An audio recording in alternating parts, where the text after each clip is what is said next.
Le psaume 7, intitulé « Complainte de David qu'il chanta à l'Éternel au sujet de Couche le Benjamite », nous plonge dans un moment de crise personnelle où David fait face à de fausses accusations. Ce cantique révèle la confiance d'un homme innocent qui remet sa cause entre les mains du juste juge. Il nous enseigne comment réagir face aux accusations injustes et à la persécution, tout en maintenant notre intégrité devant Dieu. Ce psaume se distingue par son caractère juridique, où David prend Dieu à témoin de son innocence. Il ose même invoquer le jugement divin sur lui-même s'il est coupable des accusations portées contre lui. Cette audace témoigne de sa droiture et de sa confiance absolue en la justice divine. David exprime à la fois son innocence et sa confiance en Dieu pour qu'il rende un jugement juste. C'est un psaume où David demande à Dieu de le délivrer de ceux qui cherchent à le détruire et appelle à la justice divine pour établir l'ordre et punir les méchants. Ce texte est un appel à la justice de Dieu qui est aussi un juge fidèle. Pour le croyant d'aujourd'hui, ce psaume offre un modèle précieux face aux accusations injustes et à la calomnie. Il nous enseigne à chercher notre justification en Dieu plutôt que dans la vengeance personnelle.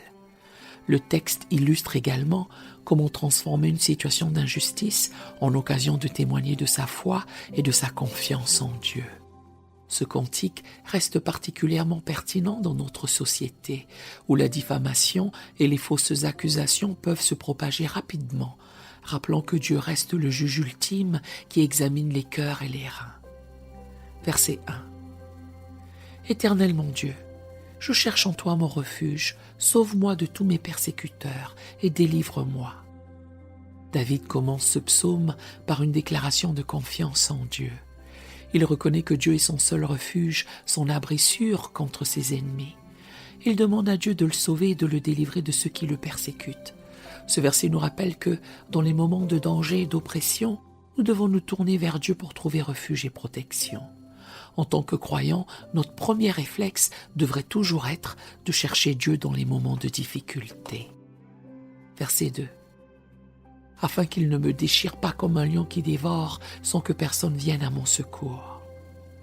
David compare ses ennemis à des lions prêts à le dévorer. Sans l'aide divine, il se sent vulnérable et incapable de se défendre contre ses persécuteurs. Ce verset souligne notre besoin de la protection divine. Sans l'intervention de Dieu, nous serions sans défense face aux attaques spirituelles ou physiques.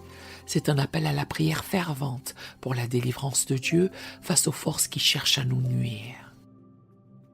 Verset 3. Éternel mon Dieu, si j'ai fait cela, s'il y a de l'iniquité dans mes mains. David, dans un acte d'humilité, demande à Dieu d'examiner son cœur.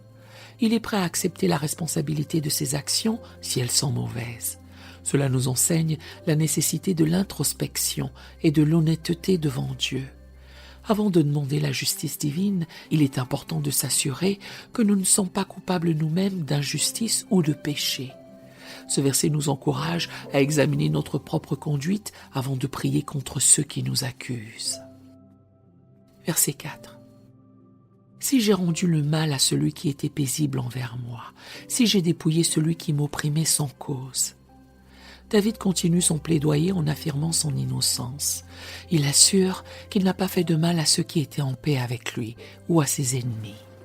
Il se place ainsi sous le jugement de Dieu. Ce verset met en lumière l'importance d'être juste et honnête dans nos relations, même avec ceux qui nous persécutent. Dieu appelle ses enfants à la droiture et à l'intégrité. Verset 5. Que l'ennemi me poursuive et m'atteigne, qu'il foule à terre ma vie et qu'il couche ma gloire dans la poussière. David accepte les conséquences s'il est coupable. Il demande à Dieu d'autoriser ses ennemis à le détruire s'il a vraiment commis le mal dont il est accusé. Cette attitude révèle la confiance totale de David en son innocence et sa volonté de subir la justice divine. Cela nous enseigne que nous devons être prêts à accepter les conséquences de nos actions si nous avons mal agi. La foi en Dieu implique aussi une soumission à sa justice. Verset 6. Lève-toi, ô Éternel. Dans ta colère, lève-toi contre la fureur de mes adversaires. Réveille-toi pour me secourir. Ordonne un jugement. David appelle Dieu à intervenir avec colère contre ses ennemis. Il implore Dieu de se lever et de défendre sa cause. Ce verset montre l'audace de David dans sa prière. Il ne se contente pas de demander la protection, mais il demande aussi la justice. Pour nous, cela signifie que nous pouvons prier non seulement pour la délivrance, mais aussi pour que Dieu rende justice contre l'injustice dans nos vies et dans le monde. Pour l'Église, c'est un rappel que Dieu est le juge ultime. Verset 7. Que l'assemblée des peuples t'environne, monte au-dessus d'elle, vers les lieux élevés. David demande à Dieu d'agir publiquement en rendant un jugement que toutes les nations pourront voir. Il invoque la grandeur de Dieu pour que sa justice soit manifestée devant tout le monde. Ce verset nous rappelle que Dieu est souverain sur toutes les nations et que son jugement est universel. Il n'est pas limité à un peuple ou à une époque, mais concerne tous les hommes. Verset 8. L'Éternel juge les peuples. Rends-moi justice, ô Éternel, selon mon droit et selon mon innocence. David demande à Dieu de lui rendre justice selon son innocence. Il fait confiance à Dieu en tant que juste juge. Verset 8. L'Éternel juge les peuples. Rends-moi justice, ô Éternel, selon mon droit et selon mon innocence. David demande à Dieu de lui rendre justice selon son innocence. Il fait confiance à Dieu en tant que juge juste, capable de discerner la vérité et de rendre un verdict équitable. Ce verset nous rappelle que Dieu est un juge impartial et que nous pouvons lui faire confiance pour rendre justice même lorsque le monde est injuste. Verset 9.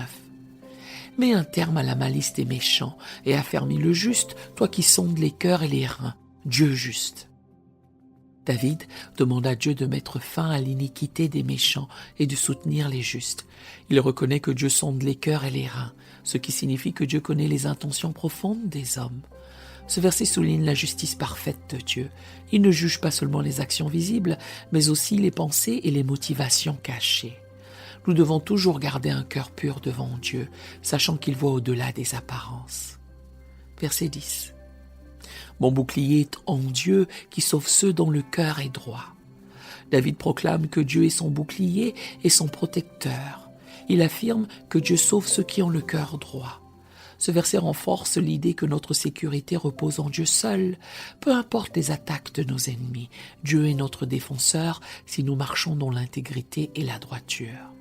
Verset 11. Dieu est un juste juge qui s'irrite en tout temps. David rappelle que Dieu est un juste juge et qu'il est constamment irrité contre le mal. Cela nous enseigne que même si nous ne voyons pas toujours la justice divine immédiatement, Dieu est attentif aux actions des méchants et il rendra justice en son temps. La justice de Dieu est une garantie pour ceux qui souffrent de l'injustice. Verset 12. Si le méchant ne se convertit pas, il aiguise son glaive, il bande son arc et il vise. David avertit que si le méchant ne se repent pas, Dieu est prêt à exercer sa justice. Il utilise l'image d'une épée aiguisée et d'un arc tendu pour symboliser la vengeance divine. Cela nous rappelle l'urgence de la repentance. Dieu est patient, mais son jugement est certain pour ceux qui refusent de se détourner du mal. Verset 13. Il dirige sur lui des traits meurtriers, il rend ses flèches brûlantes.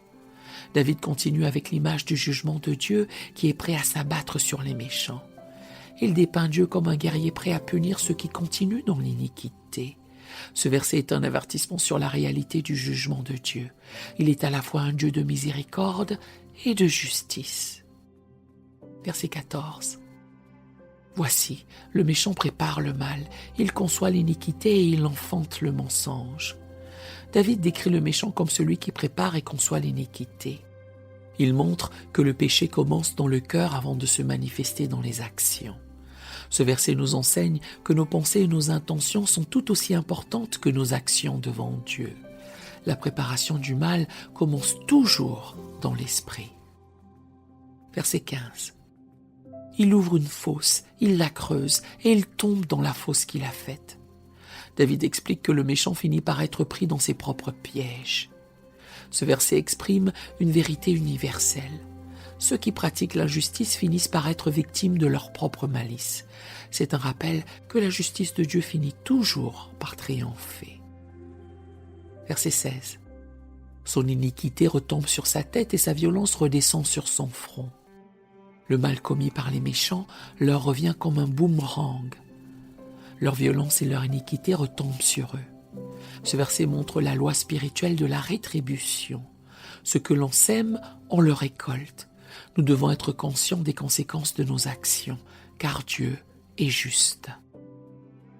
Verset 17. Je louerai l'Éternel à cause de sa justice. Je chanterai le nom de l'Éternel, du Très-Haut. David termine ce psaume en louant Dieu pour sa justice. Malgré ses angoisses et les attaques de ses ennemis, il choisit de louer Dieu. La justice divine est certaine, le mal se retourne contre son auteur, principe confirmé dans le Nouveau Testament dans Galates 6, verset 7. Prions. Seigneur éternel, Dieu de justice et de droiture, nous venons devant toi avec humilité et confiance, comme David l'a fait. Nous reconnaissons ta souveraineté sur toutes choses et ta capacité à discerner la vérité dans les situations complexes. Nous te prions, Seigneur, de nous protéger des fausses accusations et des injustices qui peuvent nous entourer, tout comme tu as protégé David. Pour chaque personne méditant ce psaume qui fait face à la persécution, qu'elle trouve en toi son refuge et sa défense. Pardonne-nous si nos cœurs ont abrité des injustices ou des sentiments de vengeance. Aide-nous à marcher selon tes commandements et à nous détourner du mal. Que nos vies soient un témoignage de ta justice, de ton amour et de ta grâce, reflétant ton caractère dans ce monde. Seigneur, nous te remettons nos combats et nous te demandons de juger nos situations avec équité. Défends ceux qui sont persécutés à tort et qui sont opprimés par l'injustice. Nous savons que tu es un Dieu qui ne reste pas indifférent face à la souffrance de tes enfants. Nous te demandons aussi de changer le cœur de ceux qui sont dans l'erreur, qui cherchent à nuire, et de les ramener à toi. Que ta lumière brille même dans les ténèbres les plus profondes, afin que tous puissent voir ta gloire et ta grandeur. Nous te louons pour ta fidélité. Nous plaçons notre espérance en toi, sachant que tu es un juste juge, que tu règnes avec intégrité et miséricorde. Garde-nous dans tes voies, et que notre refuge soit toujours en toi, notre bouclier, notre justice et notre sauveur.